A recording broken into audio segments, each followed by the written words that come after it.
പോലുള്ളൊരു ഭാര്യയെ വേറെ ആരെയും ഞാൻ കണ്ടിട്ടില്ല. അത്ര കെയറിങ്. അത് ഈ 38 കൊല്ലമായിട്ട് ആള് പിന്നെ റിയലൈസ് ചെയ്തിട്ടില്ല.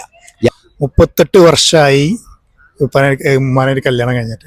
ഒരു 3 നെഗറ്റീവ്സും പോസിറ്റീവ്സും. ആദ്യം നെഗറ്റീവ്സും തുടങ്ങും. പോസിറ്റീവ്സ് ആകുമ്പോൾ ലാസ്റ്റ് ഒക്കെ ഒരു സുഖം ഉണ്ടാവില്ല. നെഗറ്റീവ്സ് പറയാം. വൈഫിന്റെ 3 നെഗറ്റീവ്സ്. ഒന്ന്, സ്വന്തം ഇഷ്ടം അനുസരിച്ച് കാര്യങ്ങളൊന്നും ചെയ്യില്ല, ഒക്കെ എന്നെ ഡിപ്പെൻഡ് ചെയ്യും. 2, എവിടെങ്കിലും ഒന്ന് വീണാൽ അവിടുന്ന് എണീക്കൂല, വീണ്ടും വീണ്ടും കിടന്ന് ഉരുണ്ട് പോകും. സിത്താര സാക്ഷിയുണ്ട്, വേണേ നോക്കിക്കോളൂ. 2 3, ഞാൻ എന്ത് തമാശ പറഞ്ഞാലും അത് ഭയങ്കര ഫീൽ ചെയ്യും. തമാശയാണെന്ന് അറിഞ്ഞിട്ടും.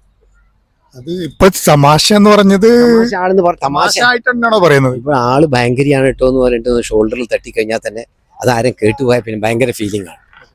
അത് ഈ 38 കൊല്ലമായിട്ട് ആള് പിന്നെ റിയലൈസ് ചെയ്തിട്ടില്ല. ഇയാൾ പറയുന്നത് തമാശയാണെന്ന് റിയലൈസ് ചെയ്യണ്ടേ, അതുണ്ടായിട്ടില്ല. അപ്പം നമുക്ക് പോസിറ്റീവ് എന്ന് പറഞ്ഞു കഴിഞ്ഞാൽ എൻ്റെ ഇഷ്ടങ്ങൾക്ക് 100% കൂടുതൽ പ്രയോറിറ്റി. അത് നല്ല പോസിറ്റീവാണല്ലോ. പിന്നെ ഞാൻ എന്താ പറയണത് അതിനൊക്കെ റെഡിയാണ്. 2 മൂന്നാമത്തെ പോസിറ്റീവ് എന്ന് പറഞ്ഞു കഴിഞ്ഞാൽ എന്നെ കെയർ ചെയ്യണതിൽ ഇതുപോലുള്ളൊരു ഭാര്യയെ വേറെ ആരെയും ഞാൻ കണ്ടിട്ടില്ല. അത്ര കെയറിങ്.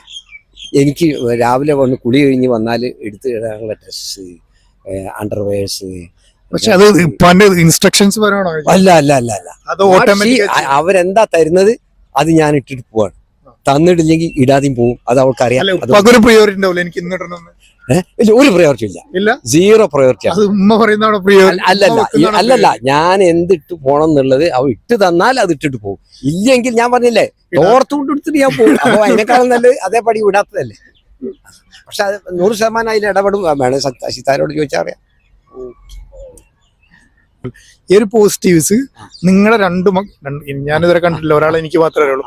2 മക്കൾ ആർക്കെങ്കിലും കിട്ടിയിട്ടുണ്ടോ ഉമ്മയുടെ അടുത്ത്? നിങ്ങൾ കണ്ട ജീവിതത്തിൽ ഇല്ല. പുതിയ തലമുറ എന്നുള്ള അതൊക്കെ വേണമെങ്കിൽ പിന്നെ ഈ ഡ്രസ്സ് എടുത്ത് കൊടുക്കുമ്പോ ഇപ്പോഴും ഇവള് പറയും, ഈ സിത്താര പറയുന്നത്, എന്തിനാ അതിനൊക്കെ നിൽക്കണേ, അവര് വേണം എടുത്തിട്ടിട്ട് പോയിക്കോട്ടെ, നിങ്ങൾ അങ്ങനെ ചെയ്യാൻ നിൽക്കണ്ടെന്ന് പറഞ്ഞിട്ട് ഇമ്മാനെ ഇപ്പോഴും നിരുത്സാഹപ്പെടുത്താണ്. അപ്പൊ പോസിറ്റീവ് ഇല്ലാന്നല്ലേ. അത് മറ്റേ മൂത്ത മോൾക്കും ഇല്ല. അപ്പോ ഇപ്പൊ താങ്ക് യു, വളരെ നേരം നമ്മോട് സംസാരിച്ചതിന്.